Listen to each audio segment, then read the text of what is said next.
যদি নিজৰ ঘৰতে থকা দুখন ডাঙৰ তীৰ্থ ভ্ৰমণ কৰিবলৈ নিশিকা, এখন তীৰ্থ মা, আনখন তীৰ্থ দেউতা, তেওঁ 8 কেজিয়া ঢেকীয়া খোৱা মইনাপৰীয়া জগন্নাথ টেম্পলত গৈ লাখ লাখ টকাৰ মিঠাতেলৰ চাকি জ্বলাই থাকিলেও ভগৱানে ক'ব নেকি?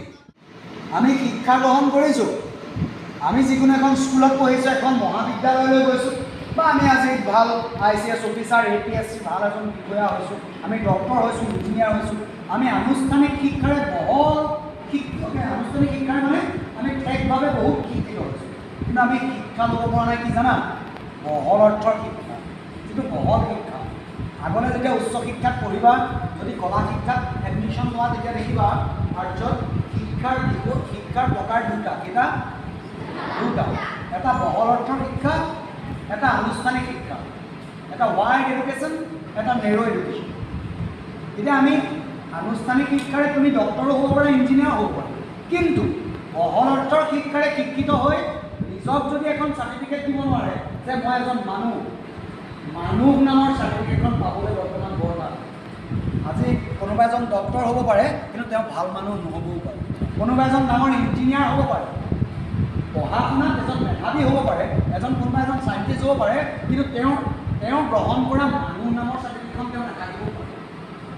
বুজিছানে? গতিকে এনেকুৱা বহল অৰ্থৰ শিক্ষা মিলাবলৈ যত্ন কৰা, আধ্যাত্মিক মনোচেতনাৰে হৰি ভক্তিত মতি স্থিৰ কৰিব পৰা, পিতৃ মাতৃক সদায় বুজিব পৰা, বয়সস্থজনক দেখিলে নিজকে শান্ত প্ৰকৃতি ধাৰণ কৰি এজন বয়সস্থ লোকক সদায় শুশ্ৰূষা কৰিব পৰা, এই শিক্ষাখিনিয়ে হৈছে কি শিক্ষা? বহল অৰ্থৰ শিক্ষা। কি শিক্ষা? যাক আমি ৱাইড এডুকেশ্যন বুলি কওঁ, হয়নে?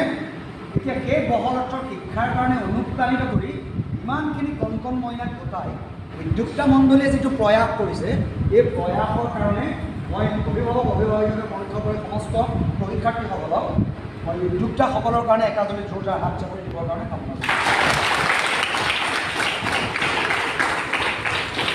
প্ৰথমতে আমি ভগৱন্তক বুজিবলৈ হ'লে আমি সদায় ভগৱানে ভাল পোৱা কাম কৰিব লাগিব। কি কৰিব লাগিব?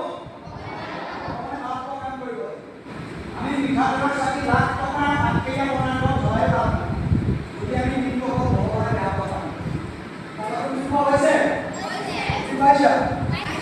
যদি নিজৰ ঘৰতে থকা দুখন ডাঙৰ তীৰ্থ ভ্ৰমণ কৰিবলৈ নিশিকা, এখন তীৰ্থ মা, আনখন তীৰ্থ দেউতা, এই দুখন তীৰ্থ যিজনে ভ্ৰমণ কৰিব নোৱাৰে, এই দুখন তীৰ্থক যিজনে সেৱা সোধাব নোৱাৰে, এই দুখন তীৰ্থৰ বিষয়ে যিজনৰ মন মগজুত জ্ঞাত নহয়, তেওঁ 8 কেজিয়া ঢেকীয়া খোৱা মইনাপৰীয়া জগন্নাথ টেম্পলত গৈ লাখ লাখ টকাৰ মিঠাতেলৰ চাকি জ্বলাই থাকিলেও ভগৱানে ক'ব নেকি?